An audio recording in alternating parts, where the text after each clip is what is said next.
You have been brought here for my enjoyment and my appreciation.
Hello and good evening. Star Trek The Next Generation, Season 3, Episode 22, The Most Toys, is over, and it has been since 1990. But here in 2026, we're just getting started, whether you're catching us live on YouTube, Twitch, Facebook, wherever you get your audio podcasts. Our mission to rewatch every episode of TNG continues. One kidnapping, one moral dilemma, and one android pushed to his ethical limits at a time. And this is your captain speaking. I am your host, Dave Mader. And we got a great panel here. Some of them will be coming a little later, or at least one of them is coming a little later. But the other two are here. Actually, the man who was here the earliest, our technologist and cynic-in-chief. This week, he's questioning Fajo's tech, the Veron T disruptor, the shuttle sabotage, and where the Enterprise should have spotted the kidnapping long before that accident report came in. It's Jody Simpson. I agree. And the amount of cooperation that the Federation has given him is just there's something wrong here, Dave. We got to get down to it. Yeah, you think they would know he was a bad egg, but maybe not, you know. Guy in the right time, right place. But we're going to talk all about it. Here's the man I know is a huge fan of this episode. And tonight he's tracking power dynamics, Data versus Fajo, autonomy versus ownership, and the chilling question of what happens when someone decides a sentient being is just another collectible. It's Adam Woodward. Hey guys, I learned some really cool stuff when looking up some fun facts for tonight, so I've got some good ones. Absolutely. Well, I'm looking forward to hearing all about that. We are also expected to be joined by Heather Narduzzi, but she is at the Canadian Briar in Newfoundland and Labrador, and watching Newfoundland and Labrador fight Newfoundland and Labrador, if you didn't know that. How does that happen? You got to watch curling to find out. But that is Stargazer Fish. Is that a top secret or a secret top 10 episode? This is a secret top 10 episode for me. Love it. Well, why is it a secret? Why can't it just be in your normal top 10? Well, it's not a secret anymore. You put it out there. Maybe they're ashamed. Maybe it's a guilty pleasure. This is the 70th episode of Star Trek The Next Generation we were talking about, The Most Toys, that aired back on May 7th, 1990, written by Sherry Goodharts, directed by Tim Bond. Lieutenant Commander Data is kidnapped by an obsessive collector, Kivas Fajo, who's played by Saul Rubinek, who leads the Enterprise crew to believe that Data was destroyed in a shuttle accident. The episode's title is a reference to a popular 1980s quote, "Whoever dies wins the most toys." With the most toys wins. The most toys wins. Whoever has the most toys wins. Whoever dies with the most toys wins.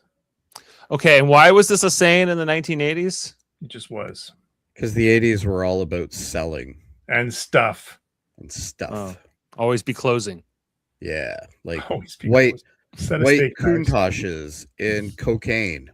It was a great time. Of course. Yes. Miami Vice, all those great things. Exactly. I was alive for part of it, but it was, Johnson. I was young. All I wanted was a Sony Walkman back in the day. Yeah. That was the status symbol. I'd say, what did I want in the 90s or the 80s? Probably just a Power Glove. Once I had the Nintendo. You know? It's bad, Dave. I know. I didn't know that yet. I saw it in The Wizard, and I thought, "Oh, I want that," and then it was disappointing. But that's another tangent. The peak '80s. This was '80s peak purchasing with all the yuppies, says Mike Elmore. Yeah, the most toys, as we mentioned, guest star Saul Rubinek, great Canadian actor who's been in many different things, or better known as that guy that everybody knows. That's it. That guy, he's a character actor. He's been in tons of stuff, like more recently, I guess, villain of the week or something. Yeah, usually a villain. Favorite role with him was from True Romance, where he played Lee Donowitz, the producer. Lee Donowitz, who wanted a suitcase of cocaine from Christian Slater. Number one, if Christian Slater is going to show up with a suitcase of cocaine, it would be rude to say no. Like, it would be rude, on, guys. I love his character in True Romance as well, but he's also in, like, I don't know, he was more recently in The Ballad of Buster Scruggs, or I don't know, he was in the Nixon movie. He's been in tons of stuff. He's a sci-fi show, Warehouse 13, as Mike points out. Yes, and then he was born in Germany, but then grew up in Ottawa. Actually, Adam, where you hail from now? There was actually a time, well, and I'll talk more about this later, but he was not the first Kivas Fajo. No, and we'll talk about that. Let's save that, okay? And like, was he? Like, True Romance is 3 years after this. Yes. How famous was he as an actor at this point? I can tell you. I mean, actually, it was regarding a role that he had in Bonfire of the Vanities with Tom Hanks and who was that? Meg Ryan or Julia Roberts or something. Anyway, one of those movies that he got this role. That was the same year as this movie, or as this episode, rather. The Bonfires of the Vanities. Tom Hanks, Bruce Willis, Melanie Griffith, Morgan. Good cast. But before that, he's kind of more of a character actor, basically. Yeah, I don't think he's ever not been a character actor. Right? No, well, I guess that's true. Like that, yeah. Well, aren't all actors character actors in some ways? Maybe they are. I think the line is all actors can be characters, but not all character actors can be actors, or something. I can't remember the exact quote. But we also have Jane Daly as a guest star in this episode, playing what's her character's name? Varia. Varia. She dies in this episode. Varia. But she's quite good actually too. With some questionable technology. Yeah, maybe it's not prolific as Saul Rubinek, but she's quite good in it too. And what else to say? There's Data. Did he try to kill somebody in this episode? I would not participate in a murder. Well, there you go. You wouldn't do it. So nothing to worry about here. But does Data get pushed to its limits? I know Adam's a big fan of this episode. Jody, I believe you are too. But what are your thoughts?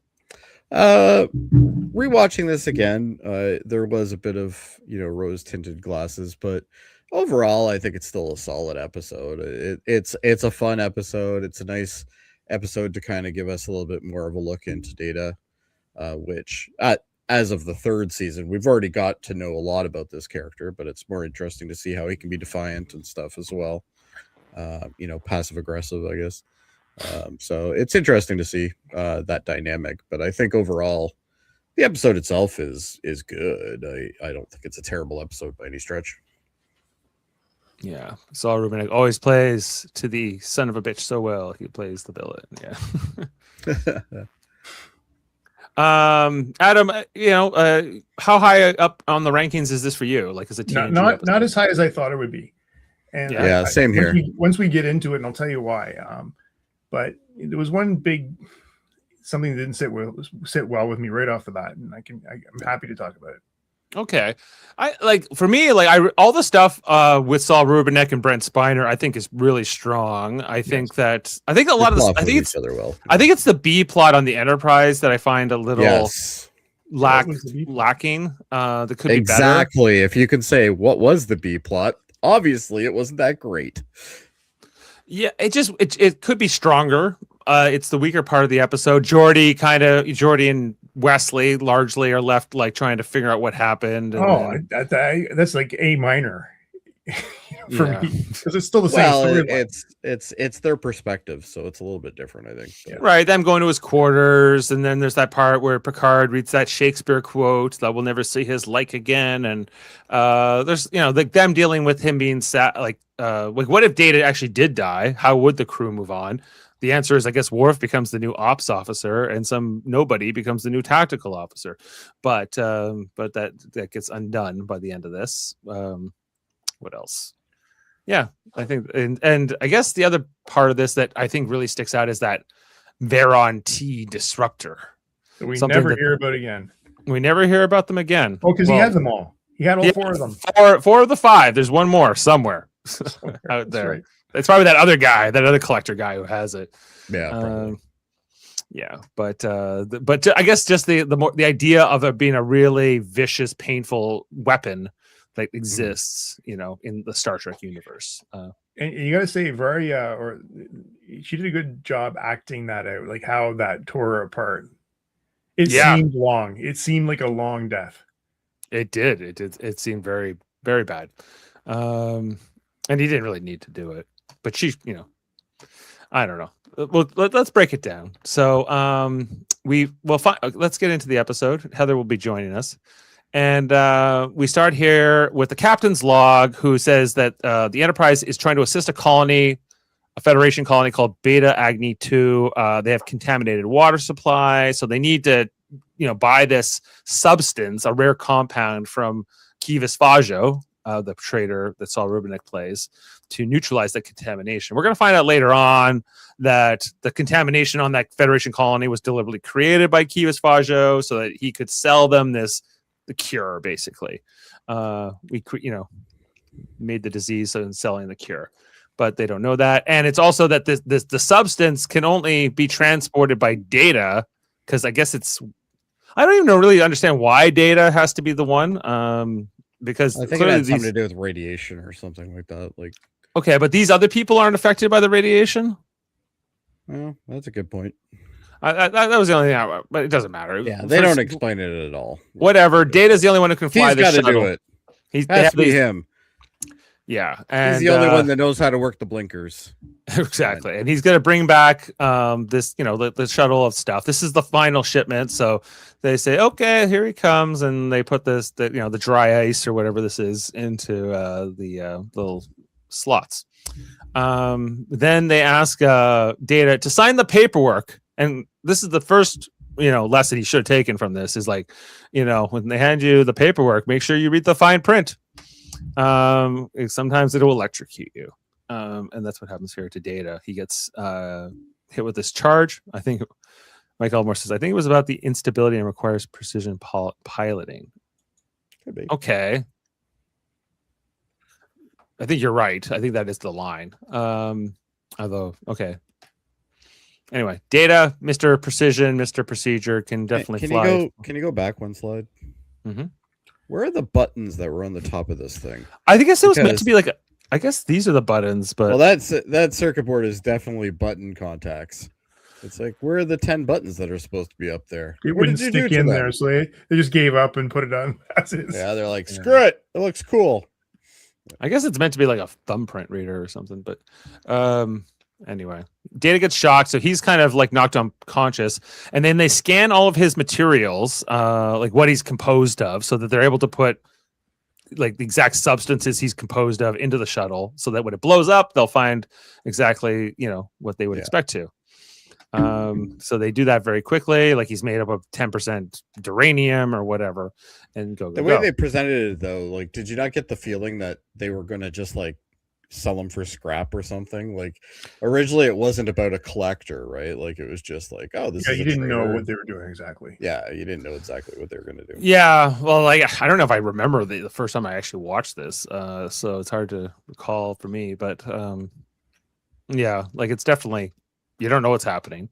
On the Enterprise, they're expecting Data to fly back. This is, being the third run. While it's dangerous, they're expecting this to go fine.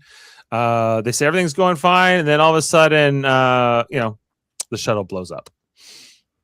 As shuttles do in this show. As shuttles sometimes do. Often do. Mostly do. Very unsafe travel method is shuttles. Yeah, but I guess transporters can't be used with the substance. So Imagine, yeah. and they're all kind of stunned. They're like, Data's dead. Worf is like, Data. Oh, no. Where's my Worf's data? like, what just happened? I'm the security officer. I don't. Did know. I just get promoted? Oh, let's see. Oh, cool. I get to be number 3 now. Nice. Yeah. So this is a shocking thing. Data dead. That is our teaser for the episode. Dun, dun, dun. But we know he's not. I guess we don't technically. We don't know if they just knocked him out. No. Yeah. We don't know if they just knocked him out and then blew him up. But it's. I guess that's the one possibility. Well, we assume he's going to be processed for his ores and his various minerals. Right. But the crew thinks he's Steel dead and stuff. Yeah.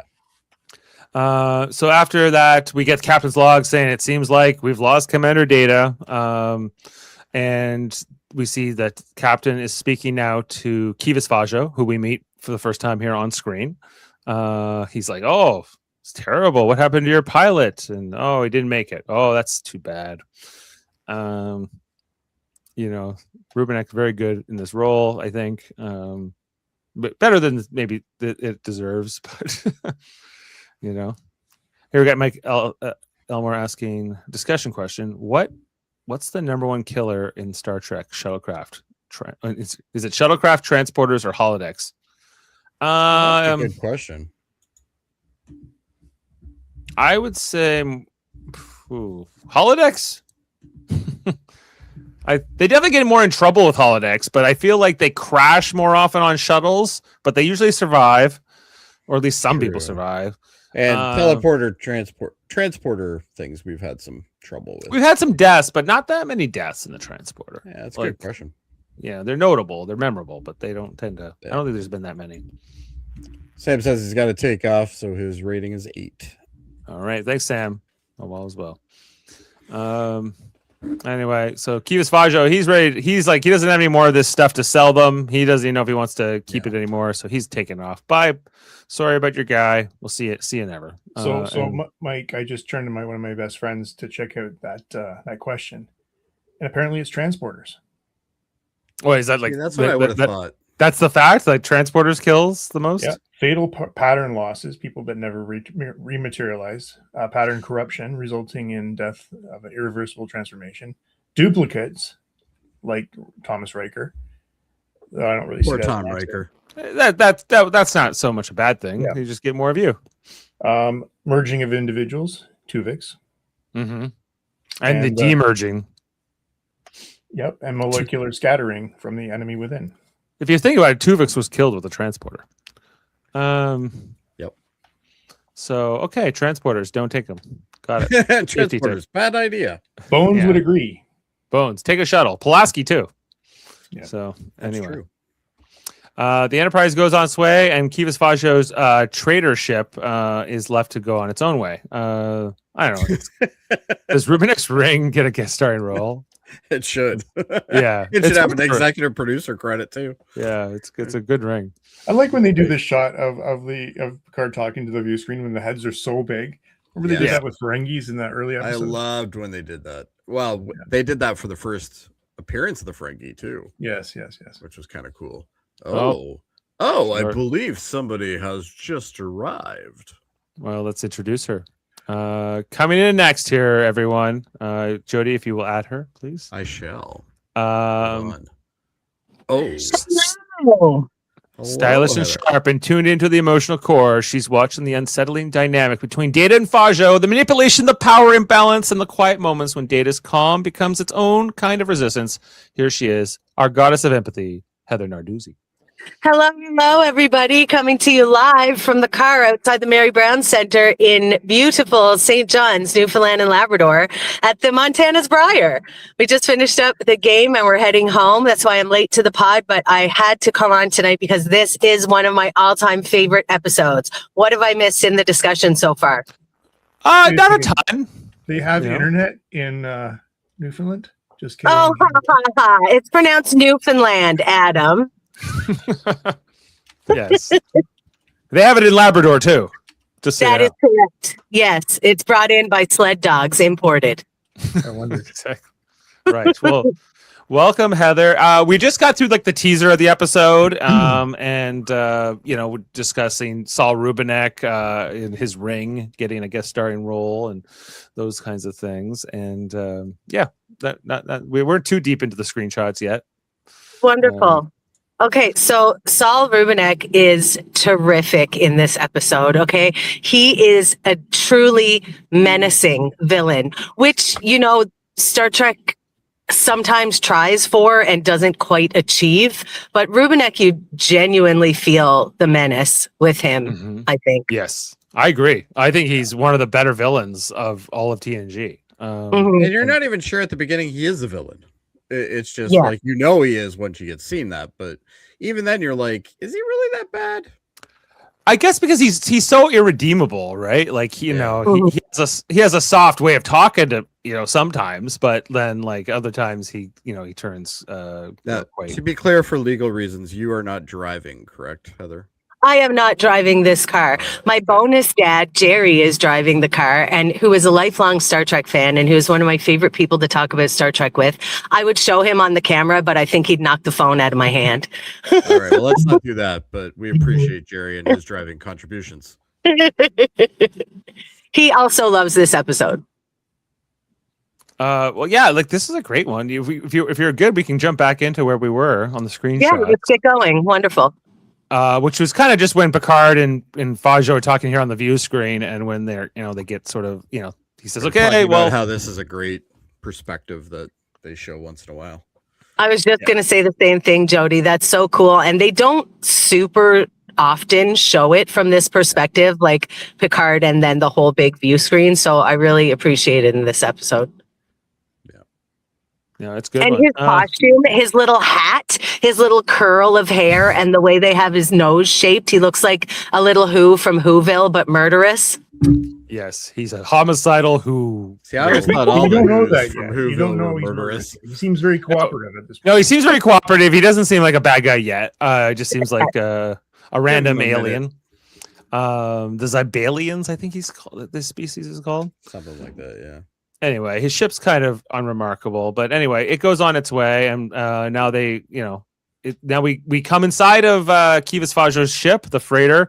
Data's still sort of unconscious, if you will, from when he was shocked earlier. He wakes up on this like round red carpet chair thing, couch. So I appreciate this, but his legs would actually be up because he was sitting when they shocked him and he froze. Yeah, well, I don't know what's going on here. He's then like comes. a G.I. Joe doll. He's posable. He's articulated. They just bent his knees over the They bottom. posed him? Yeah. Oh, okay. Exactly. That's good. Theory. So he comes around here. He doesn't know where he is or why he's here. He's a little confused. But then Kivas Fajo and his companion here, Varia, enter. And he's so amazed. Data knows something is off right away. And he's like, but Kivas Fajo, he's a walking computer. Yeah, he's so impressed with his new. He's so smitten with his new toy. If you will. Look at that pose. The way he like his flagrant. Yeah, his flagrant moving. The way he moves around the set, and he's like a little elf sometimes, and he moves around like he's like doing jazz or something. Like it's I can hear the way he delivers. It took great effort. I hear that in my head so often. Just like it's such a weird choice for a delivery, but it fits the character so well. Oh yeah. Like I took great effort to get you here and everything else. And the way he refers to Data, he's like, now you're not in Starfleet. And now. I love how he's got this kind of like Caesar eating the grapes thing going on, It's it's great. Very, very hedonism bot sitting on his couch. Yes, for Futurama. Same one. Yeah. Yes.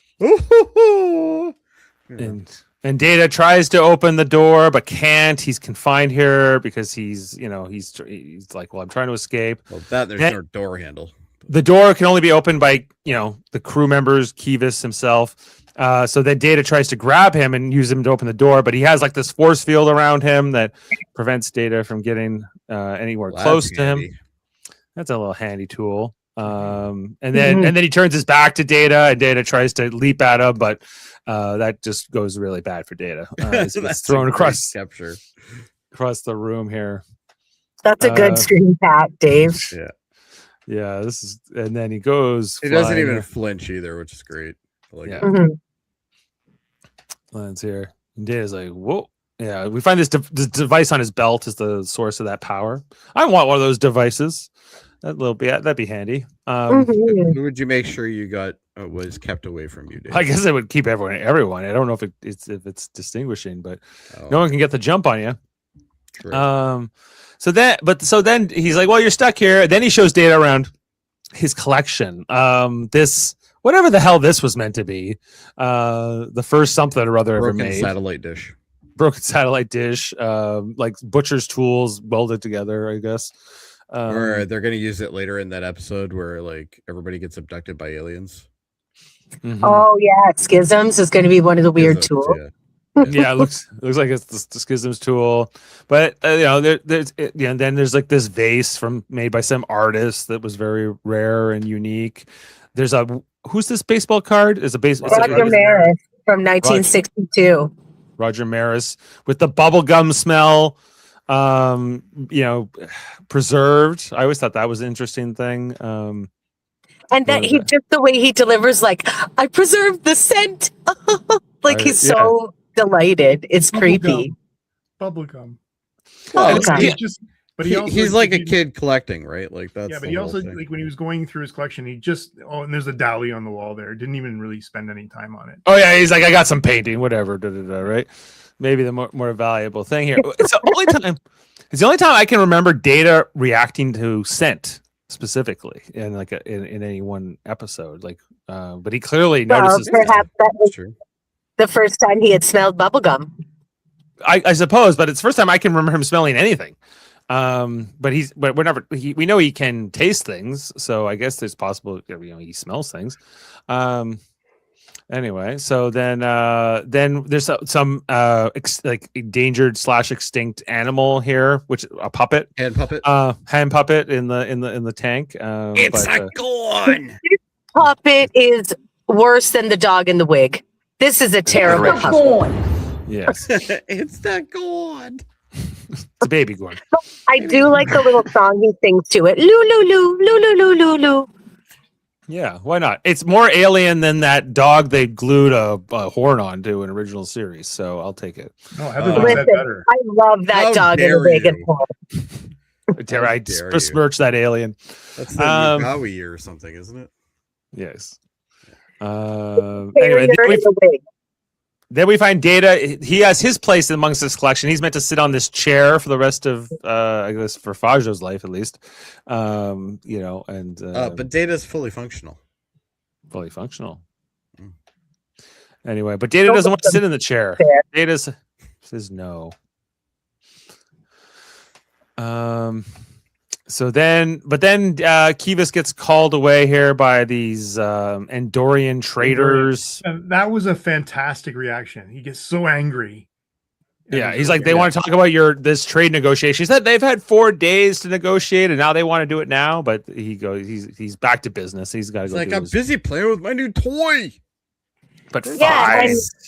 As Adam said, it's a great reaction. He just flashes this furious anger, and then he shuts it right off. Right. Which I think is another thing about his, I guess makes him more menacing to me in some ways, right? Because you see like this under the surface thing with him all the time, like this. Anyway, so Data is stuck here for now, and that's the way it is. So Data sits here amongst the collection. Data should have just smashed all his stuff. Maybe not the animal, but like everything else. Just as a form of rebellion. Back on the Enterprise, they're dealing with what they think is the death of Data. We got Jody and Wesley here in Data's quarters, looking at his paintings. Okay. And can we stop now? This is my problem. In the rewatch, I was like, for being Data, the only android in Starfleet, in actually the universe, Picard just sort of tossed it off. Okay, we're back to business. We got to go deliver this remedy. It was so quick no investigation. It seems so unlike Picard to do more Yeah, but he's more on a digging. time. He's on a timetable, and if he doesn't get this antidote to the Understood, place, but he still like all it these didn't people are gonna feel the die. grief. Like when Tasha died, you had a real grief amongst the crew. Not until they dealt with saving Troy and all that, right? Yeah, they still Like, had to save Troy and all that. so I feel like it would have come later on here, but it seems like Geordi gets put on the Geordi and Wesley are put on the task of, like, I guess It seems a little early. I'll give you that. Like, but they have this 6-hour trip to wherever they're going, I guess, too, right? So I just well, did they need the quarters for something, or I guess Geordi got tasked with, like, going through his stuff, basically. You got to see his violins there. There's a book of Shakespearean plays and scenes that Picard had previously given to him. they have the 3D Tasha as well, I believe. Yeah, they got the poker chips and the playing cards, which should go to Riker, they say, because he always fell for Riker's bluffs. We got the medals that Data's received, which are some of the highest honors in Starfleet. So I don't think we saw. Did we see those? Measure of Man. Measure of Man, right? That's a callback to Measure of Man, right? Yeah. So he got all of those Yes, before he was yeah. even on the Enterprise. But and then What do you think Denise Richards got for this? I don't know. Denise Richards or not Denise Richards. Crosby? Crosby, excuse me. Crosby. Completely different Denise actor. Richards would have been amazing in that role. No, She she would would have have. been. Oh God, no. I like Denise Richards, but Yeah. Me too. Watch the Bond movie with her in it, and then tell me if you like. well, that's a bad movie. That's not her fault. But Oh, that is completely her fault. Christmas. What's her name? Christmas something. I thought Christmas like Jones. once a year. If just for that line, it was good. Come on. That's the best line in that movie. So anyway, but different Denise. Let's not get our wires Yes, crossed. I'm here. sorry. I mixed up my Denises. Yeah, but Geordi is struggling with this. Like, what the hell happened to Data? He's been through the accident so many times. He feels like he's missing something. There's something that he's not letting go. So we're hoping that Geordi will be the one to solve this mystery, and figure out that Data is not dead. Anyway, back with Kivas Fajo. Data's looking around the collection room here. When Varia comes in, and it seems like he's gonna try to run at Varia and maybe use her to open the door, but then when she gets in there, he kind of gives up on that. And because she does she have the protector field? I guess she does, right? He What's does. She's got You one of see it those on the things on belt. her waist. Yeah, see it on the I belt. noticed it on her belt. But later on, when there's two other guys he throws around, they presumably don't have them, right? So I would so maybe- assume, yeah. No, they're underlings. They don't get a protection device. Yes. Not that cool. Those things cost Anyway. a lot of money, Dave. You can't just be issuing them to everybody. All right, I get you. Anyway, so Varia's here to deliver Data's new clothes that Fajo wants him to wear. And I don't know, Data also tries to talk to her about why do you work with him and why, what's your morality and all these things. And she, we get some of a little bit of her backstory that she's been with him for many years and that he can punish you if you don't cooperate with him, and he can be quite dangerous. But she's learned. The line she delivers is that his punishments are equally lavish. And I always found that line to be really chilling because it lets you imagine what the lavish punishments are. Well, I just like the fact that she's rubbing her face when she says it. Yeah. Too. It really does. It gives you, the domestic violence kind of vibe, and You don't all need to that. see more. No, right away. exactly. This woman is being put through shit, and hopefully something can happen. Right. Anyway, so she's like, can't fight City Hall. Don't worry about it. You do what he wants or you're going to regret it. It's sort of her advice, if you will, to, Yeah. but Data also says it seems like he owns you too, just like he claims to own me. And that does seem to get through to her a bit. How do you feel about this tracksuit, Dave? It's fine. The belt really makes it. Terribly ugly. So I really like the sconces too. The lighting and the sconces on the wall. yeah, they're cool. Those Yeah. are nice. Yeah. I have a fun fact about those later. Oh. Oh, I didn't good. know they're called sconces, but now I know that I've learned a new word. So, anyway, So then back on the Enterprise, Geordi's here to, say to Riker and Picard, like, something's not right here. Like, Data always follows procedures. How, the only way this is the conversation, Dave. It just, these guys are just like, nope, he's dead. Move on. We got to move on. Like, move on. He's dead. And Jody goes, the only explanation is pilot error, which makes no sense. Picard's like, well, we all make mistakes. How do you know? It wasn't a mistake. And Jordy's like, come on. Like, me and Adam, we know. And why won't you listen? But, Picard actually gets upset with LaForge. And he's like, you need to go to bed because we have a mission in the morning and it's a school night. And we can't be having this. So, he's like, you better go to sleep or I'm not going to be a happy captain. But he's like, I get it. I miss him too. And, you have my full support if you want to do this investigation. But we have a mission to get through first. So go to bed, Geordi, and turn off the lights, is what he said. And anyway, then Riker has a good line here about how for an android with no emotions, he sure made us care a lot about him. I really didn't feel like they were caring too much. It didn't seem like they were caring. And then I'm with Adam on that one. Picard goes through the, he was a man. He reads the Shakespearean. He just opens, I guess, whatever page in Hamlet that Data had most recently been looking at, perhaps. And He was a man, taken for all in all. I shall not look upon his like again.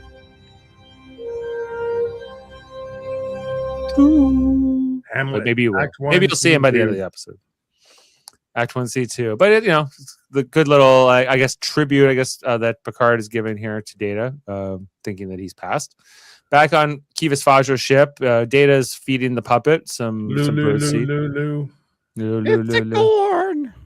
It's a Gorn. I love this so much. The like flat effect that he has, and because he's trying to be nice to the pet, and he's like Lou Lou Lou Lou Lou Lou Lou.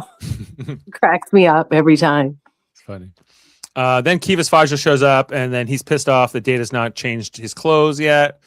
Wants him to wear his little one. He's like, "You're not in Starfleet anymore. You're now." I found out where Captain Aki got her inspiration for sitting. Kivas Fajo. Yeah, it's Kivas Fajo. Like he is totally representing her here, or she him. Right. Well, there's this whole part here where Kivas Fajo, he talks about his childhood. He's like, I'm a product of my thing. Perhaps you would not judge me so harshly if you knew of my desperate youth. Wasted on the streets of Zimbalia. Your past does not excuse unethical or immoral behavior, sir. No, it doesn't matter. Isn't true anyway. My father was quite wealthy, actually. He was a thief. And I think that also demonstrates like how unhinged he is, because when he's saying the first part, he's crying. He's actually crying. He's actually like crawl down his face, and then he's like, "No, I'm just joking. My father is a thief." It's cool. Psych. Yikes, dude. Gotcha. He's like, put on the onesie or whatever, and but like, I guess just to establish that this guy's not just a collector; he is a psychopath, right? Like he is So another thing here, though, that choice of outfit, like it's not much different than Varia's and the other henchmen. Like, right? They are just playthings to him as well. Yeah. Oh yeah. Yeah. Presumably, maybe he picks their clothes. Maybe this is maybe Varia as well, and those other guys. But Data doesn't want to put it on, so we see Fajo goes to the replicator and gets what it seems like a drink at first. He asks for so much of the substance, but then he throws it at a dankerful. Yeah, and throws it onto Data, which burns off his uniform. Which Data's saying, "What the hell, bro? That's not cool." But he's like, "Well, now you're going to be naked, and maybe I want you to be naked. It won't burn his." This was a big conversation back in 1990 because you could walk around naked for all I care, or I'd be happy, or whatever he said there. But it was shocking, I guess, at the time, because another man wouldn't mind another man wandering around naked. It was a thing. I hadn't even occurred to me. But it wouldn't in 2025. I read it as he doesn't see Data as worthy of any dignity, modesty, self-agency, or anything like that. But I do like that reading. That never occurred to me. But listen, I was in that was first year shocking for that university. time. I was in first year university in this sociology class or something. I can't remember. And everybody watched Star Trek, and we talked about it in the next class, and that came up as a big topic that a guy had said he wouldn't mind seeing another guy walking around naked. Wow. Yeah.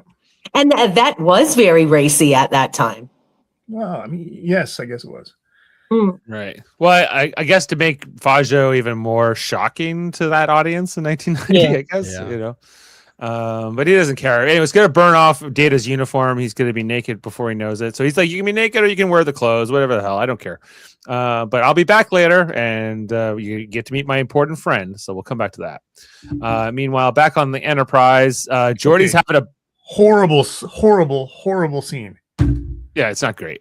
We got Jody in bed, still in his uniform. I guess trying to get a little bit of sleep before the mission in the morning at the colony. But it's like all like it's all like the I guess Jody's memories and these voiceovers of what he's dreaming. Not done all the time. It's sometimes done. It was kind of like when Troy had the music in her head or whatever. That they do this a little bit sometimes, but yeah, it's not the best scene in the episode, I would say. No. But basically, Jody wakes up from a nightmare going, Data, I know I missed something. There's something that we haven't considered. Like it's an epiphany of sorts. I got to get to, telling them off, right? Meanwhile, we got Worf heading to his first shift, now filling in for Data at Ops, and Troy, I guess, was strategically waiting for him to pass so that she could corner him here. She ambushed him to talk about feelings. She did, and he knew it.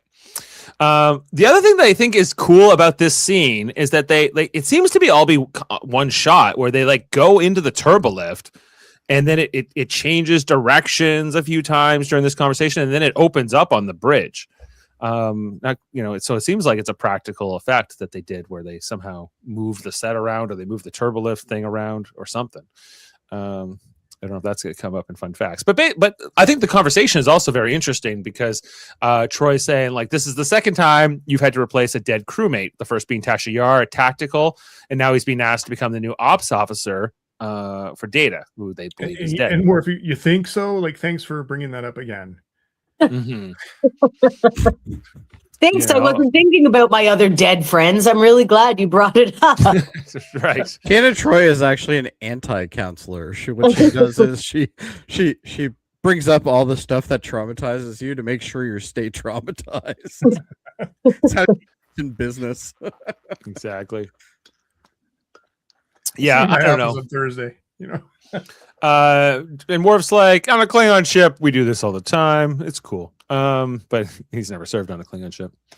Anyway, they head up at the bridge, and he's like, cool. And I don't know. She seems so satisfied with herself by the end of the conversation, but that's exactly what happened. The turbolift, I believe, is turned around from one side to the. I think they seem to enter it on one side of the stage, and then they flip it around and they open it up here on the bridge. It's a nice transition. Very cool fact, yeah. Yeah, that is cool.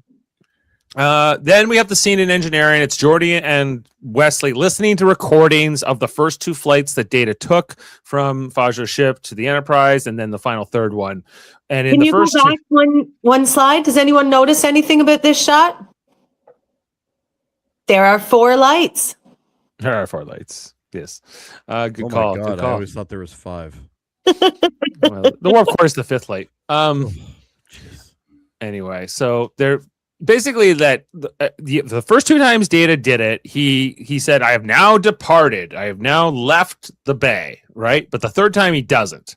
And Geordi says that doesn't make sense, even though like a human pilot might not have done it because he knows he's being monitored, but Data would have done it. Data's so boring, he would do it the exact same way every time. Mm-hmm. Right. And so they but what, like, how could this get by us? How could we be fooled by this Kivas Fajo? It would make no sense. Anyway, back with Kivas Fajo, who Data looking at the collection again, looking at the baseball card, the bubble gum. He's changed into the clothes that were left. He would rather wear that than wear nothing. I think he's got those modesty subroutines. And then we got the other traitor guy. His name is Toph.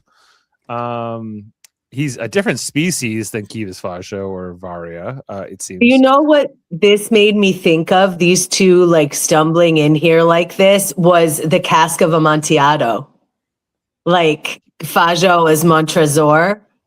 That's interesting. And the other guy is Fortunato. You know, like, I mean, it doesn't turn out the same way, but that's kind of like the vibe I got from, because they're both like merriment, and Fajo really wants to show him this, but it ends up not being real kind of thing, you know? Anyway, that's one of my favorite stories, and I always think of it when at the start of this scene.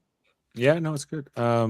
Yeah, but this is the other collector, and Kivas Fajo wants to impress him, but Data is just staring blankly, pretending to be like basically a mannequin. And Toph's the makeup they did for him, I thought was so interesting, with the 3 nostrils and the metal thing going into one. And the way that the actor plays with these nostrils throughout the scene, it's kind of a fun thing. He's like, okay. I bet his sinus colds are a bitch. Yeah. And I guess this is meant to be like some kind of a decoration, like a piece of jewelry he's wearing. Yeah, I mean, like we would wear earrings, and yeah, you know, it's very personally creative. I just like the flat top. Yeah, the flat top's good. Well, I don't think we ever see the they call species. that the gray hammer. They brought the species back in Lower Decks when they referenced this episode, but I don't know if we ever see them in any other place. Anyway, Data's just plain dead, I guess. I don't know what else you would. So Kivas Fajo's friend is not being impressed by all this, and Kivas Fajo is very annoyed with Data. This is a great shot. I love it. He's looking at him with his little magnifying glass. But he's like, I don't find this amusing. I am very upset. I love when he says it though, because like he's got this just look of disdain in his eyes. It's great. Oh yeah, he's so very menacing. He goes from happy to just downright sinister, and then back to happy again. Right, but then he's like, then he pushes Data over here when he tries to get him to like react. And then the friend was great. I wonder if Spiner did it or if they had a stunt person do it, but like that just stayed flat as a board and bounced off the settee thing and onto the floor. That looked really cool. And even Toph says he falls well. So Dave, settee and sconce, 2 words to you. Yeah, I'm learning all kinds of vocabulary tonight. You're welcome, everybody. Thank you, Heather. Just something interesting about that guy Toph. His name is Nehemiah Persoff. He is a very back in this time. He was in Some Like It Hot actually with Tony Curtis and Marilyn Monroe. Really? And he was the cab driver in the famous scene on the waterfront where I could have been a contender scene with Marlon Brando. Wow, that's really cool. Very good fun facts. It says I just looked him up. It says he was born in Jerusalem, but at the time it was not Israel yet, right? It was Occupied Enemy Territory Administration. Oh. Anyway, so Kivas Fajo then says to Data, like, you're gonna pay for your little ruse here, your little game, you know, and then Data finally does react once he leaves the room here before the commercials. Back on the Enterprise, Worf now. One more interesting thing: that guy was born in 1919 and died in 2022. So he lived 102 years. 102 years, yeah. Well, there you go. Kivas Fajo didn't shoot him with the disruptor then. Worf at Ops. Worf gets a chair finally, but it will be taken away from him. So don't get too used to the chair, Worf. He's like, I've served at the post before. And then they're getting ready for the mission where they're going to launch the Riker's stuff here. straddling the boy. Yeah, but then when they need something done at Ops, Picard says, Data, can you do something? And then everyone's like, oh, you just said Data, but it's Worf. Did he do that in when Tasha died? No. Oh, Not that I It recall. would have been awesome if he called Worf Tasha, though. It would have been great if he did. Yes. Hey, that would have been amazing. Yeah. Lieutenant Yard. And everyone's like, that's awkward. And he's like, oh, I'm sorry, Worf. You're definitely Is Picard not good with names because last episode he let broccoli slip out. So Yeah, I think Picard needs to work on his mental training here on all the names. He just learned Wesley's name 5 minutes ago. So okay. Sweet. Anyway, I think well, another promotion for me. I get a chair. Wait, Worf's not meant to launch probes. That's not his normal gig. Klingons love probing. What are you talking about? Love probing. We are being probed. They launched the probe here at the water, and it seems it's going pretty fast. So I think it's Picard sends Worf and Riker and Dr. Crusher down to the planet to figure out what the hell's going on. Back on Kivas Fajo ship here with Data. Data found ways to entertain himself here in this room. I will say that. Looking at the Mona Lisa, which apparently Kivas Fajo now owns. I love this with Data trying to imitate the Mona Lisa's smile. I think this is such a great scene. And this is an episode that I like to put on when I'm falling asleep. So rewatching it, I was actually watching it, so I had forgotten that this scene existed. I think it's such a great little addition to an already terrific episode. Yeah, it's fun. It's a fun little thing. Spiner gets to do quite a bit of stuff in this episode. He does. The character. But just then, Kivas Fajo returns, and he's not happy with the earlier incident. And Data's like, what do you expect me to do? Of course, I'm going to try to resist you. He wants him to sit in the chair. Data doesn't want to sit in the chair. So Saul Rubinek, Kivas Fajo, he's got an idea. He starts opening his little safe, and then he's like, oh no, but Data's watching, so I need to hide my PIN code here. And then he pulls out the Veron T disruptor, which we'll learn is a very deadly disruptor. Well, I think all disruptors are deadly. Well, this one is very agonizing. Well-being disruptor. Well, no, it's a prototype for a Veron T disruptor. The Veron T disruptor is banned in the Federation.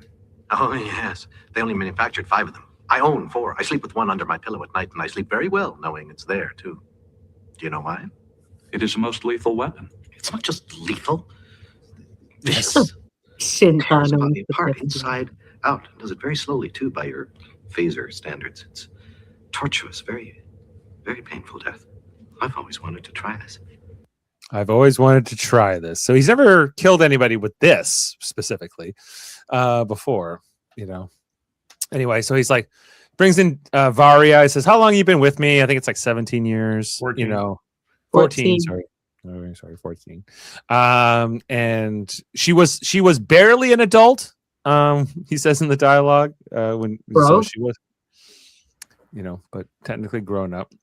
Anyway, he's like, you've been great for me. You've always been very loyal, but now I'm going to kill you. And she's like, whoa. And just when he's about to do it, then Data's like, look, I'll sit in your chair. Don't kill anybody. Data versus the worst aspects of mankind / organics. Yeah. So this is how he'll get it. Then we got the whole scene here with Worf, Crusher, and Riker beaming down. Basically, what they figure out here is that the contamination of the water supply seems done artificially, and that it could only be solved, this type of poisoning or contamination, by the substance they bought from Kivas Fajo, who just happened to have enough of it when they ran into him and everything else. And they're kind of putting the pieces together here in this scene, and then it transitions to the boardroom scene up on the ship, where they're kind of filling in Picard on the details and Jody. That if you wanted to contaminate a water supply, you wouldn't do it this way unless you wanted to sell a very specific cure. Then Picard asks for the biographical details on Kivas Fajo. They find out he's a big collector. They what of rare items, and then go, oh, okay, maybe we've been. So you did a whole trade with this guy. You didn't check him first. No background check. No background check at all. Not even a police check. Nothing. No, they were just they thought they hit the jackpot because they just happened to find a guy who had what they needed at the right time. Who was thinking of not having it anymore? We're not going to carry that anymore. It's too dangerous. Right. Yeah. Captain, we got scammed. That's right. We got played. And then they're like, yeah, we did. So they said, okay, set course warp for whatever, because they know they're faster than Kivas Fajo's ship. So they're going to see But if they can don't track go them. as fast as they can. They go warp 9. They go like warp 6. I don't understand that. I You don't got to know. get there fast. Just go. Well, then they got They gotta get permission to go past. They got No, the not Wes- yet. 7.5 or something. Not yet. Wesley's working on it here. Wesley's figuring out where they could be, and then they say, well, but the ship only goes warp 3, and they probably would go somewhere they could be found, probably like a colony or something Well, he's else. a traitor. He wants to be found. He wants to be found, as Picard says. Meanwhile, back on the Kivas' ship, Data's trying to break into the safe to get the weapon, but he's not cracking the code. Although I thought like Data, if anyone can crack a little safe combination, it's probably him, just by doing as many different possibilities. He's not gonna get tired entering codes. But then Varia shows up. She's says, what if I help you escape? And Data's like, well, then you could get in trouble. It could be bad for you, but let's work together. She knows the code to the safe, and she gets the Veron T disruptor. Michael says this feels reminiscent of the Voyager episode Think Tank a little bit, yeah. Well, Like, I the guess- same before that. But Think Tank a little bit more of a like you don't find out about the dupe until a little bit deeper into that episode, but yeah, Wasn't that the one Jason Alexander was in? yeah, Yeah. right. And they want to collect 7 of 9 basically, but not as collector in the sense of like the way Kivas does, but like join their little group. that's what I like about Enterprise. Enterprise, whenever somebody was trying to collect something, it was always a slave. Didn't matter. Always a slave. Well, it was a lot of times it was Orions were involved, but yeah. Yeah. Well, it was before At they least had you know androids. what their intentions were. Anyway, then Picard and the Enterprise looking around here. They get a report that Kivas Fajo ship was at some Federation colony. They're like, yeah, we got. Like, they put out an APB basically, and they got a hit. Where he is. Alpha says Fajo wishes he was at a level of super space conman, like in Think Tank. Yeah, he's not quite at that level. I don't think he plays nice with other. I think he's a bit of a dictator. Anyway, so Varia and Data are in the Big bay. Hershey kisses in the background there. Yeah, some big ones. Ooh. Yes. Yum. Anyway, so they're like, okay, well, I'm going to start the escape sequence. I don't know what their plan here was. Like they were going to get in the shuttle and then get away from his ship. So But I have a design problem here. Mhm. Look at his collar. One Mhm. side of his collar is up higher than the other side. Okay, It's of the because it's asymmetrical spacesuits, Jody. That's how you know they're in the It's- future. It sucks, man. Imagine like all day you have something rubbing up higher than you do lower down here. Like that would be bloody irritating. Yeah, but if you're an android, who cares? I guess. he doesn't. Yeah. Anyway, I thought Well, Dave would back me on this one, but I guess he's not. I don't like. Yeah, it's a bad outfit, but it was, it's meant to be. He didn't pick it. It's been given to him as like True. for it to live in a zoo or whatever. Anyway, they start preparing here, and then she starts the sequence. But then this guy runs in, one of Fajo's henchmen, who's got like a thing on his face. So she holds the gun up at him. He puts his hands up, but then there's a second henchman who grabs her from behind. And then Data comes out. Man, she should have left her little belt device on. That would have helped her. Anyway, so but And then Data throws both of the henchmen around. Love it. yeah. I love this guy's reaction. He's like, "Oh my god, I hope that doesn't happen to me." And more asymmetrical outfits. They each have one naked arm and one long sleeve. Oh, even more irritating. And they seem to have little I don't know, candies glued to their face for some reason. But Space face candy. Like my Minecraft things. yeah, like they fell asleep on the floor of a kid's room, and a bunch of like Lego pieces just kind of stuck to their face. But Fajo likes his property to be dressed more, even worse than him. Well, he's got style. He's the only one He that has a does. hat. He's got a hat. Higher goons never get to the top of the line protection. Haven't you ever read a comic? That's true. So Kivas Fajo then wakes up. He was sleeping, but I guess the alarm is off. He's here. He has one of the other Veron T disruptors. He's got the one under his pillow. That's the right. the one under his pillow. Varia, I guess in this whole tussle, she dropped hers on the floor here.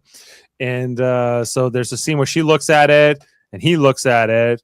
But then so she tries to leap for it. And, I don't know.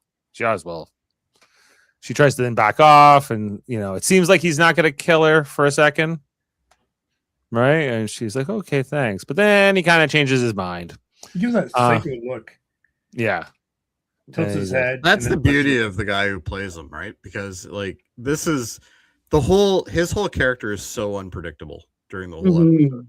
Yeah. And it just Dangerous. comes off as crazy and insane, and he's got this kind of Joker quality to him, Right. But he feels like not a cartoon. He feels like very grounded. He feels too. like he's not intimidating, but yet is completely intimidating. It's really weird. I don't get it. So he fires the Varieté disruptor that he described in such Which, by the way, is in multicolor. Amazing. Multicolor beam. Proud. And she gets hit. And it's not good. It doesn't look like it's fun.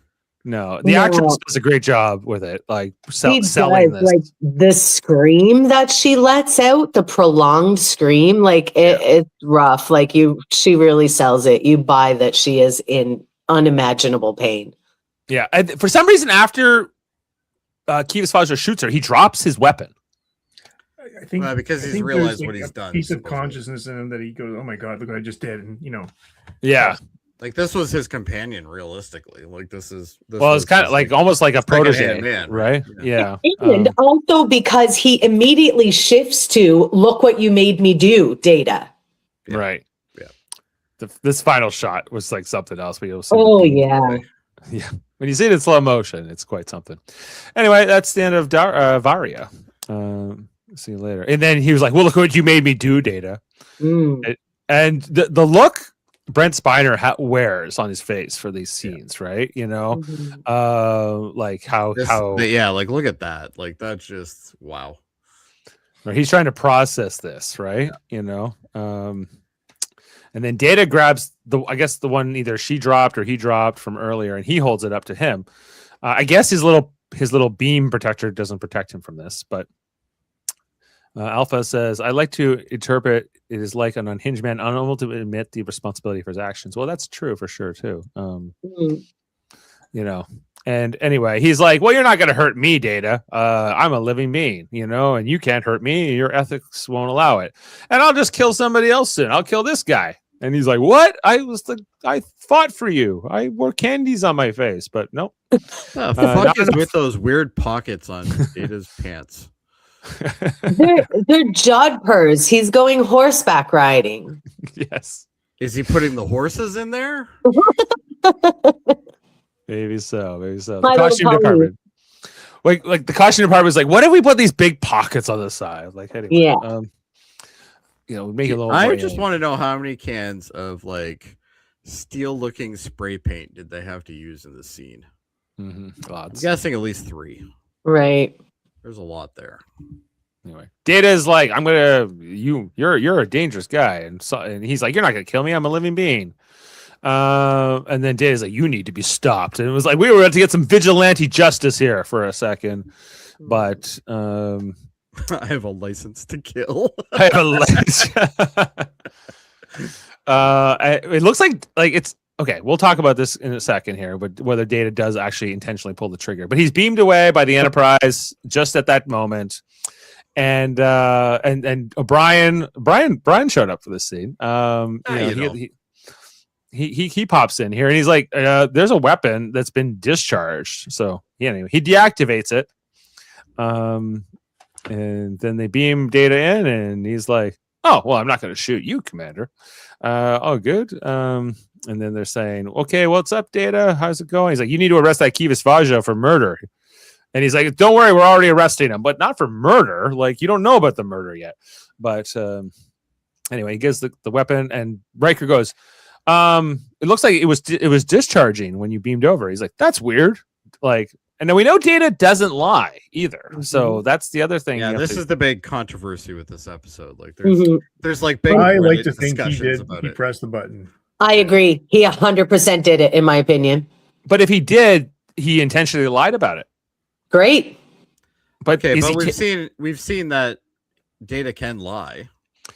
Sure, he can. They also say Cause Data and can't use effect. He lied all the contractions, time. and they slip up with that. They do. Well, Cause and effect later. Data tells us he can't lie.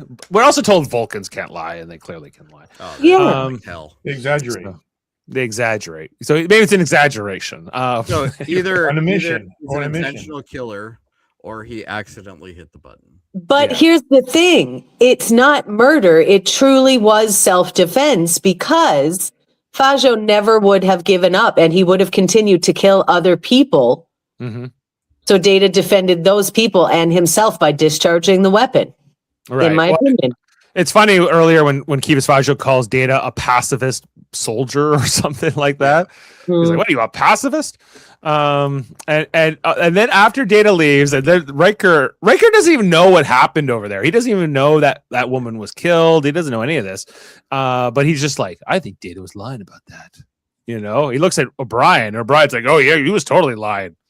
Brian's like, don't ask me. I'm just an enlisted guy. I'm just here till like my 1800. biggest problem is getting Keiko to eat the capers. Yeah, there's no Keiko yet. Kay hasn't met Keiko. That's actually true. This is Bachelor O'Brien. This is Bachelor O'Brien, where he's the man.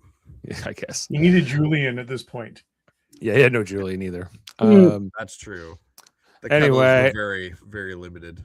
We get this final scene here between Data and Kivas in the Enterprise brig. Okay. What I a like boring this job scene. for that other guy to be doing is sitting in there. This guy? That's This guy. like I would take that job. I'll guard this guy all day. That guy's got one of the best postings on the Enterprise. Do I just have to sit here and look at like colored lights? Is that my job? Great. He's like, Like- so there's like Hey, 18 he's green ones. playing- Is that right? He's playing like 3D solitaire on the Enterprise computer for sure. totally. He all turned day. it off just as Sitting in the Data dark. walked in. With a bad guy. Excellent. Yeah. He's just He's there in probably case. playing Laser Suit Larry or something. Maybe.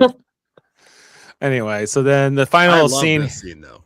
I think this scene makes the whole show. where Data's like, "Yeah, we took all your stuff away, and we're returning it to the rightful owners, and your collection's being disbanded, and we're gonna, take you around for murder and everything else." Was there anything else in this final scene that you guys thought was important? Well, basically just the whole you're kind of the caged animal now. How does it feel kind of thing is what Data's really. does that give you? That your entire collection has been confiscated and you have nothing now. Oh, but Is he that- also, Like the his look on response- his face as he realizes that. But his response back was, I collected you before, I'll collect you again. Yeah. Uh-huh. Yeah. He thinks right now he's not in trouble. Does that make you upset? Does that make you hate me? And then Data's answer is I am only an android. nope. So again, it's like talking about whether he meant to fire that gun or not. Like I think you can interpret that he didn't. I You can think take him somebody as- should do a voiceover of this scene and then right at the end just have him go, "I'm fully functional."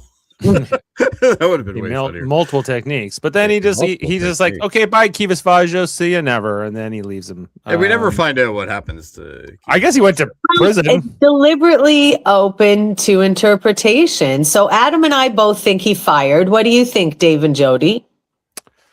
He fired. He think that Data fired the weapon. Oh, Did he try to Fired. kill Kivas Fajo? Yes, yes, I believe he did. I think so too. Because I think, and somebody actually mentioned it earlier in the chat, I think it was Alpha, that the biggest problem that we have with this is the fact that yes, he's not supposed to be able to lie, but we also saw his reaction of essentially horror to him, right? Like it was horror to him, like that this is happening. So And he had I nowhere think- else to go. yeah, I what else agree. was he gonna do? Fajo is meant to be a completely irredeemable, monstrous character, Mhm. Yeah. but Data said, I would not participate in a murder. But at that point, Dave, It wasn't murder. he didn't know the Enterprise was on the doorstep. He didn't know they were he didn't there. know that either. That's true. And But he was not even just going to shoot him. He was going to shoot him with that crazy gun too, right? That would so that would have I'm not saying I would have been sad, but I'm just not 100% convinced. I tend to take Data at his word, But that's the beauty of this episode. It's deliberately left ambiguous and for us to speculate about it endlessly. Yeah. Yes. Yeah. Like I could go either way on it, honestly, but I tend to think, well, why? Like then he would lie about it too. Like if he did do it, I think he would admit to it. So that's Data can definitely lie. Like that's been when he needs to save a mission or he needs to save something. Oh, he can kill when he's saving other people. I guess he was saving that guy in his mind. Like, he's like, maybe I'll kill him next. And he's like, well, don't kill Lego Face. Let's come on, leave him be. Yeah. What did he do to you other than drop pieces around at night and you step on them? Right. That's that. What did he do? Yeah, exactly. So I'm on the fence with it. I definitely think I could argue both ways, but I think he. Yeah. All right, Adam, tell us what we don't know about this episode. Fun facts us. Sexy. Facts with Adam. They're fun facts and they're sexy. Let's go. Wish you changed that image. Okay. Oh, I will, but I'll make it sexier. Let's go. Chest hanging out. That'd be great. Okay. Sorry. All right. Before we get going, let's talk about Saul Rubinek real quick. His parents were actually survivors of the Holocaust. They were hidden by Polish farmers in World War II. His father was a factory worker, a theater company manager, and a Yiddish theater actor, and a Talmudic scholar. So you mentioned Europe. They were heavily into Europe and around during World War II, which is sad to say.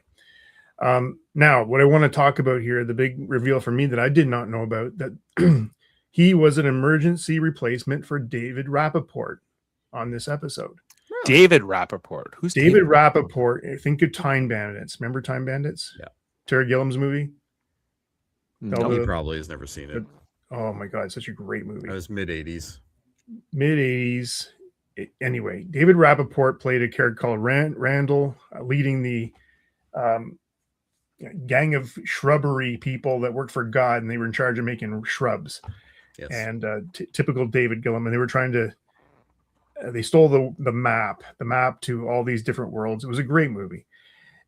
So David Rappaport was the leader of the gang of dwarves, actually, in this movie, little people, and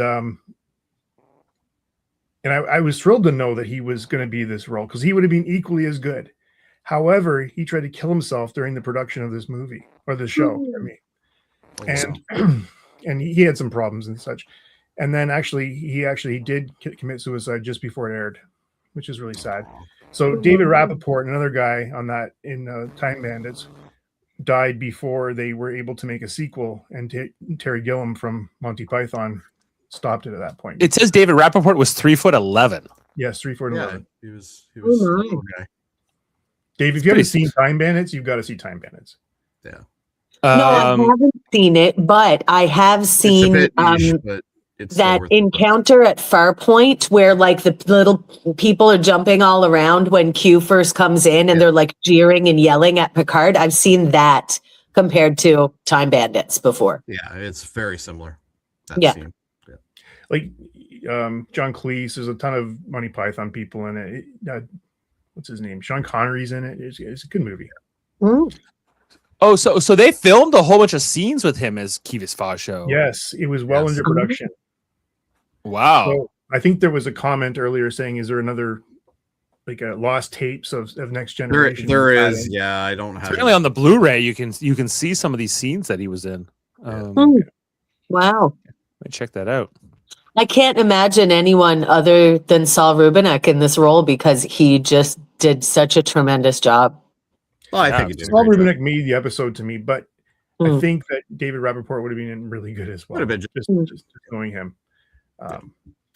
Okay, so let's talk about the episode real quick. It featured a shuttle pod named Pike. Yeah. Pike.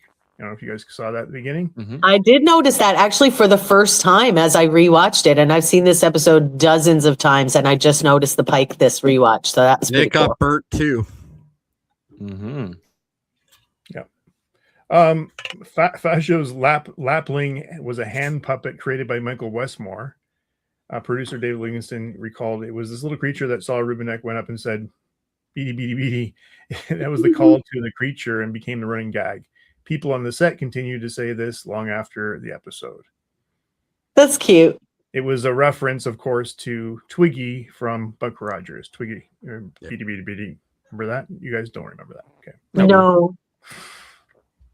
Man, sometimes I I feel like do, but we're the oldest ones here, yes. Adam. So Dave and I are just little spring chickens. Yes, that's right. I think Buck Shut up, Rogers Dave. is probably up there with Babylon 5 as the reviews. Someday we may Babylon what? I'm not familiar with that. exactly. The greatest, one of the greatest shows ever made. Yeah, that's right. Oh, really?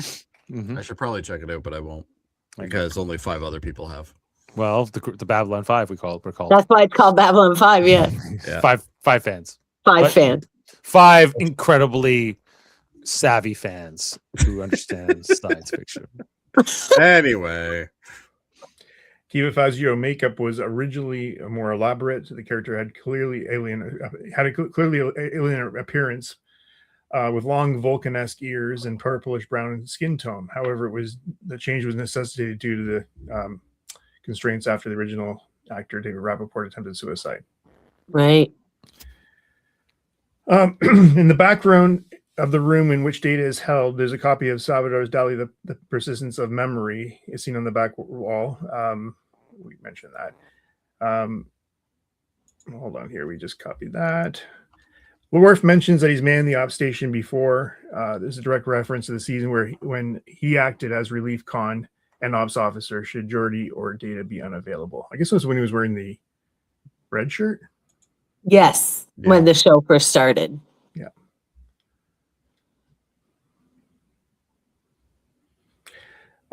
There's a collectible box set from the Star Trek customizable card game, which is aptly called the Fajo Collection. The Fajo collection. Like which does from it which come with, game? like the The trading Star card game? Trek collectible card game. It's like them, like Magic the Gathering, but Star I- Trek. I played it. I collected all the cards and I didn't have anybody to play with. I collected it more than I played it, but like it was Nerds. Anyway, Mhm. Yeah, exactly. we were young enough to have played it. when I it had was the Star released. Trek pogs though, so I guess Yeah. I'm a nerd too. Okay. Yeah. I had the original series, with Transporter, where Spock was on the transporter pad and you spun it and he disappeared. Mhm. Cute. Oh yeah. They had That'd be next-gen version collectible of that, now. too. Oh my gosh. I Yeah. have the next gen one too. I don't have. I that. had a tiny Borg cube with a tiny Borg and a tiny Picard, and I still have the cube, but my Nan sucked up Picard and the Borg in the vacuum. We will never retrieve him back. No, gone into the vortex. They've been assimilated. Okay, guys, this turbo left shot was achieved by shooting through the turbo lift with the bridge set in the background, but starting the shot with a false section of the corridor wall blocking the view of the bridge. After the doors closed, the corridor wall was silently removed by stagehands so the bridge could be seen when the doors opened. Oh yeah. Hey, Brilliant. Movie magic. Indeed. Among the artifacts shown in Fajo's collection is a communication device used by Sarjenka in Pen Pals. And, Oh, cool. and a small vase that would have been seen in the crew quarters of Data, Worf, Miles O'Brien, and many others in the series. And I feel like Kivas Fajo's ship is some ship we've seen like a million times that they just like slightly recolored or something. Probably, too. yeah. or turned upside down or something. Turned upside down. They added a green light to it somewhere, or it's Yeah. Sorry. And then the famous artwork featured in the episode is we actually mentioned Dali's Persistence of Memory. Picard also finds out he has Vincent van Gogh's Starry Night, and he also has, of course, the Mona Lisa. Mhm. And there's an Anubis mask in Kivas Fajo's collection is reused from the Young Sherlock Holmes, which is likewise made for Paramount. Did you see that? in the background? I think so. Yeah. I think I know what you mean. I don't recall it. And then finally, Dave, you mentioned you learned what a sconce was tonight. The sconce lights were identical to the lights in Taco Time fast food restaurants in California, and in AMC movie theaters, which I had in my theater in Vaughn. Actually, those Like things, that was like in the late 90s, right? that was actually late 90s. Yeah. Yeah. So all right. Well, those sconces, they were popular. They were a real 90s thing. Okay, one more. I'm going to leave it here because this is a big one. In the scene that was never filmed, Fajo sends Varia to test Data's sexual abilities. Oh, okay. And- He was fully functional. Fully And Data discusses functional. that his only sexual encounter from the Naked Now happened. However, Data learns of Fajo's intent, leaving Varia utterly humiliated, and which would later fuel her desire to betray Fajo. Yeah, I I don't think think we needed that scene. I think that scene actually would have helped explain why she went as far as she went. Well, I think it's quite clear why she went as far as she went, because this man was going to kill her right before she decided to help Data, and he'd been lavishly punishing her for 14 years. And he probably kidnapped her in the first place when she was barely legal. Yeah, So You I know, agree, so I think she has ample motive to go after him. Possibly on Epstein Island as well. Who knows? Ugh. Yeah, that's why I don't think we. Yeah, that's why I don't think we needed that scene. Like, if he doesn't try to kill her, maybe. But like, but anyway, this works better. A couple other things that are available in the collection. There's a Vulcan lyre there, or I guess which is what you call it, the harp. Yeah, the Vulcan lyre. Yeah. Yeah. And then the Colonel Niskos, which is became a meaningful gift from Picard to Data in the chase. Korean Niskos? I'm not sure what that is. All right. Well, is that the end of the facts there, Adam? Yeah, why not? All right. Before we move on to ratings, Dave, I just want to address a comment. So Yes. this comment was done by Stargazer. You should do a sneak in on a Firefly review one of these days. I would like to do that. There's only 14 episodes. 14. I was about to ask how many episodes it is. Yeah, 14 episodes, and then you have a movie as well. I've never watched it. You've never watched Firefly? No? I've watched. Probably should do this. I've only watched a couple episodes with Jane. She's a big fan of it. It's very good. Yeah, Cowboys in That's space. what I hear. Basically. a lot of those actors went on to be, big stars and other things. Oh, too. everybody in there, yeah. Yeah, They it was all like had Marina tribute. Baccarin's in this show. Like, okay, Oh yeah. but it was kind of it was interesting. I wouldn't when we were watching it, because I would only watch Firefly if she would watch a Babylon 5 episode. So that's not fair to her at all. That's cruelty, Dave. That's grounds for Jeez. divorce. I'm surprised she didn't. Cruel and unusual punishment. We watched the Babylon 5 episode. Then we watched the Firefly, and she was expecting Firefly to be closer to like modern TV, but it was way closer to the 90s style TV. Oh, it totally is. I yeah. don't think they were trying to hide that. Yeah, so it's good, but it's not. It's not like we should it. do it. We should do it. It wasn't like I was watching like The Expanse or something, or but Can anyway. I just jump in one more thing? We talked about transporters being major causes of death. Let's talk Very about very deadly. Yes. Shuttlecraft crashes are up there. Holodeck malfunctions, which we mentioned, less deadly, Mhm. They happen more often, but I don't feel like they kill people as often. but red shirt combat deaths Mhm. Mm-hmm. earlier, and then for probably just amount of kills at once, warp core breaches. Yes. Oh, that's true. Yeah. What about True. coolant leaks? What about Warp core Cisco? breach. Cisco killed a lot of people. Cisco has killed a lot of people. Yeah. Well, The most dangerous technology is Cisco. you gotta crack a few eggs. You want to make an omelet? That's Yeah, how Cisco apparently. thinks. With the paprikash. Anyway, stay tuned. I think we will do a Firefly watch. I think there's. I'm down. I'd watch it. Yeah, I'd do it. Yeah. I'm All right. Well, that's You know what I think. I'm going to save that one. okay. You hold on to that. Anyway, let's get into our ratings, everyone, and put a score on this episode. Anybody want to go first?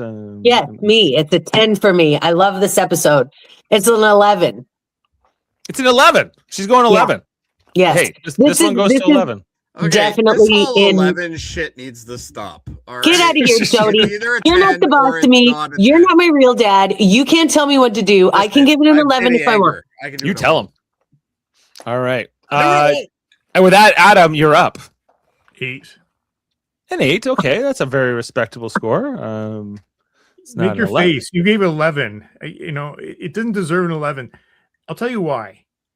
There was not enough reaction on that Enterprise crew over other than Jody tossing and turning in his sleep and kicking. Barely anybody gave a shit. Nobody gave a shit. I will concede that to you, but you know what? I don't give a shit that nobody gave a shit. Hey, It's not what are you gonna important to me. do? Yeah. They were There's still that dealing test. with their trauma. Jody, where you at? I Heather, I have a response. All right. Well, You can't can give wait a 11. second. It's my She's- time now. Allow it. I will allow it. You'll allow it because he runs the spread. Don't let them scare you off of your 11. You think I'm not afraid of them. You think we're scaring her? No way. Yeah. I'm gonna. You know what? I'm probably with Adam. I think it's an 8. It's a very solid episode. It's a lot of fun to watch. I don't skip it, and it's just some of the acting is fantastic in it. Yeah. I like this episode a lot. I think that Rubinek really elevates it a lot. I agree that the B plot is with Jordy and Wesley and all that's not as satisfying on this rewatch for me, but it's not that big of a deduction. So I'm going 9. I think it's really good. See, for me, I judge everything based on the standard of what a 10 episode is. A 10 episode to me is cause and effect. Anything that's like that is a great episode. Why is that one so high? I don't know. I just Because it's it's just, awesome. I agree. What it's an awesome episode. Everybody gets a little bit of screen time, and it's a collective episode where everybody has to work together. It's not like 8 different plots going on, which not that this one was, but it's. I just think that's my threshold for what a perfect episode is. I'm just going through what if you've given any 10s out yet? No, I don't believe I have. Not to date. Now, we know when we get to cause and effect, you'll give a 10, but you've given cause and effect is a 10. 9.5 to Q Who, and you gave a 9 to Measure of a Man, and a 9. Q Who was an almost perfect episode. Mhm. All right. And you gave a 9.5 to The Defector. So, you have a certain style. So, I do. for sure. I don't use 11s because that's bullshit. But It's okay. It's okay. All right. Well, here and so we're averaging a 9 out of 10. Thanks to Heather's we 11. really aren't. But And that this has a 7.6 on IMDb. 7.6. It's that low, eh? Wow. 7.6 is what it's. Oh my God, that's disgusting. What's wrong with people? Yeah, if this- only they had a 0 to 11 scale. I think. Really?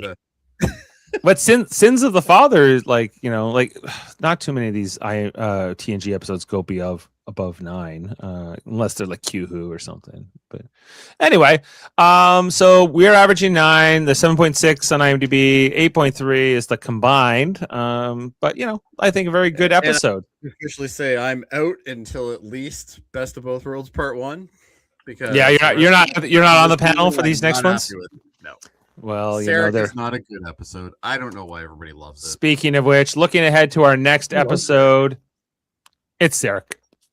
I love the costumes alone make me love this episode. Look at those statement necklaces and all that shit she has on her head. Incredible. Love it. Stay tuned Me next too. week for when Heather gives out a 12. It'll be a lot of fun. Yes, Jody, you're going to get a 2 in a minute. I might have it too. In Sarek, who of course is the father of Spock, he comes aboard the Enterprise for what might be his final diplomatic mission as Bandai syndrome begins to affect the crew through telepathic projection. Picard must take an extraordinary sacrifice to help the ambassador complete his duty. We got a 10 from the comments. So Stargazer says a 10, my guilty pleasure episode. It's not a guilty pleasure. It's just a pleasure. Don't let Jody and his yip yaps make you feel guilty for giving it a 10. I'm not It's a making 10. anybody feel guilty. That's right. You like an episode, it's great. You just should probably stick to a scale that makes sense. But anyway, Jody that's and his yip yaps. That's my new. my yip Am I yaps. yip yap, Heather? Everybody will be like, yip, yip, yip, yip, yip, yip, yip. Where's Jody with his yip yaps? Okay, let's Where's Jody with go. all that yip Jody yap? and his yip yaps. Look. Speaking of which, looking ahead, we'll be covering later on this channel on Thursday night. We are covering the newest episode of Star Trek Starfleet Academy season Sit 11 the tonight. fucking chair correctly. No, she sits like Kivas Fajo, and she likes No. it. And we're covering that Thursday night, although Jody and I are curling again on Thursday, so I gotta It's figure fine. something I out. rather curl. I know. I'm so done with this fucking series. Yes. Also, on our other channel, Super Mario Brothers podcast, we're covering Survivor season 50 right now on Wednesday nights. Next episode is called Therapy Carousel.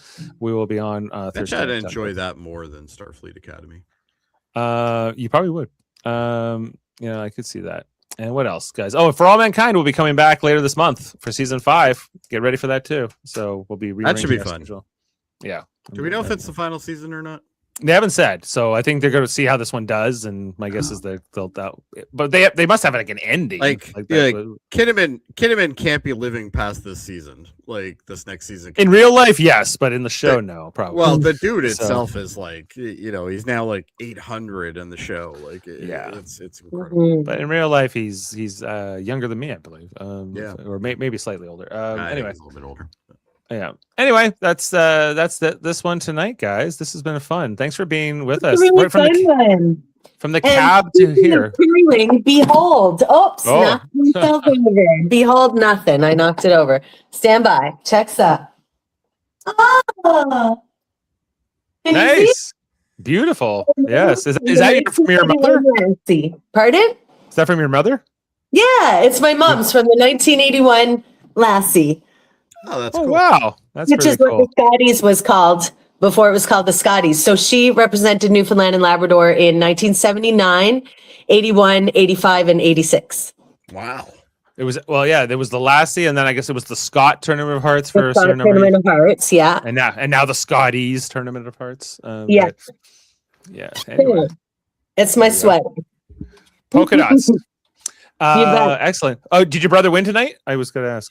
Sure did. It was Newfoundland and Labrador versus Newfoundland and Labrador, and Team Nathan Young really gave us a run for our money in the first 4 ends, and then the gap started widening a little bit. But it was very exciting to be in that building tonight. Like, the crowd was electric.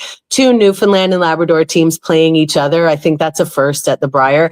And after the game, they all, both teams stood on the ice, and they stood like one by one and took a photo of all of them together. And it was beautiful. I got teary-eyed. It was absolutely magical to be in that building tonight. It was wonderful. I love curling.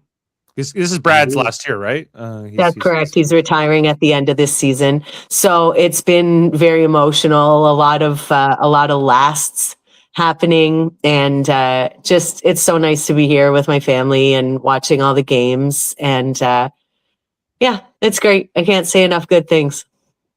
Yeah, absolutely. So thanks for letting me drop in late on this episode and from the road, because as I said, this is one of my all-time favorites, and I always enjoy talking about these episodes with you because it brings me new perspectives.